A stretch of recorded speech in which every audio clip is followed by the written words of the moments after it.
मैंने कई लोगों को शिकायत करते हुए देखा कि ये मंत्र उच्चारण करना, ये श्लोक पढ़ना, इसका मतलब भी पता होता है आपको कि ऐसे ही पढ़ते जाते हो? मतलब ही नहीं। जिस चीज़ का जानोगे तो क्या फ़ायदा। मैं आज इस पर चर्चा करना चाहता हूँ कि अगर कोई व्यक्ति श्लोक पाठ करता है और उसे मतलब नहीं आता तो क्या ये लाभकारी है। नमस्कारम, मैं नित्यानंदम श्री प्रतिदिन की ही तरह आज भी आपका स्वागत करता हूँ आपके अपने इस कार्यक्रम संवाद में। तो बात चल रही थी कि ये श्लोक पढ़ना, मंत्र पढ़ना, इससे कुछ होता है। मैं आपको सबसे पहले पूछना चाहता हूँ, पंछियों की आवाज़ सुनते हैं आप सुबह सुबह, बड़ी शांति मिलती है। क्या आपने कभी सोचा वो क्या बोल रहे हैं? आप बोलेंगे ये कैसी बातें कर रहे हो, हमें क्या पता क्या बोल रहे हैं। तो फिर आप क्यों सुन के आपको अच्छा लगता है? वो मतलब तो आपको पता नहीं है। आप बोलेंगे बड़ी शांति मिलती है, वो रिलैक्सिंग है, वो सूदिंग है। तो इसका मतलब कि कुछ ना कुछ उसके पीछे आपको फीलिंग, कुछ ना कुछ आपको ऐसे वाइब्रेशंस आती हैं जिसकी वजह से आप हल्का महसूस करते हैं, अच्छा महसूस करते हैं। ऐसे ही झरना बह रहा है, उसकी मधुर मधुर आवाज़ है, कोई संगीत बज रहा है, बांसुरी बज रही है और आपको बांसुरी का राग नहीं आता। आप बोलोगे ये मेरे को तो राग नहीं आता, क्या फ़र्क पड़ता है, लेकिन सुनने में बड़ा मज़ा आ रहा है, शांति मिल रही है। इसी तरह यदि आप श्लोक पाठ करते हैं अथवा कोई पाठ कर रहा है, आप सुनते हैं, मंत्र पढ़े जा रहे हैं, बेशक संस्कृत सबके लिए सुलभ नहीं है। आजकल के ज़माने में लोग इसका अर्थ नहीं जान पाते और कुछ लोग उनको क्रिटिसाइज़ करने लग जाते हैं, भाई ये क्या पखंड है, ढोंग है, आपको पता नहीं, अक्ल नहीं है कि कोई मतलब समझ आए फिर करो वो चीज़ को। उनकी आस्था को तोड़ा जाता है।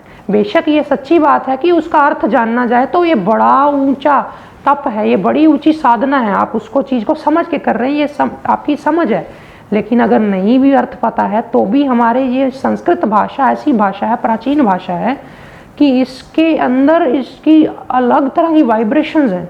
शब्दों के पीछे बहुत साइंटिफिक बेस है और अगर उसको उच्चारण किया जाए, अगर कोई उपासना का मंत्र है तो अगर आपको अर्थ नहीं भी पता तो भी आपको उपासना जैसी फीलिंग देता है वो।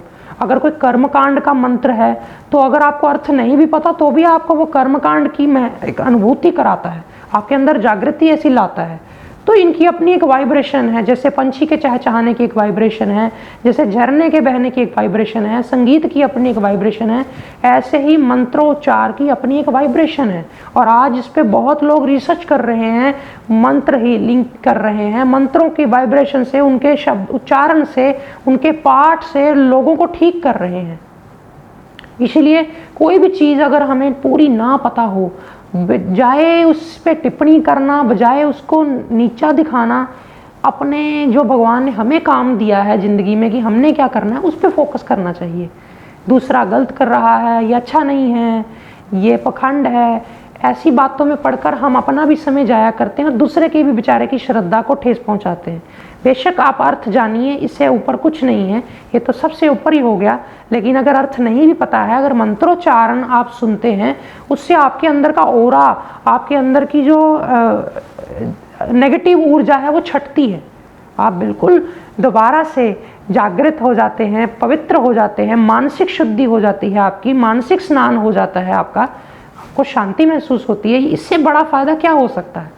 और अगर इस पर रिसर्च करें आने वाले समय में तो पता चलेगा इतनी साइंटिफिक लैंग्वेज है ये संस्कृत। सारी भाषाएं दुनिया की इसमें समाई हुई हैं और ये सबसे ज़्यादा साइंटिफिक भाषा है। इस पर कभी फिर चर्चा करेंगे।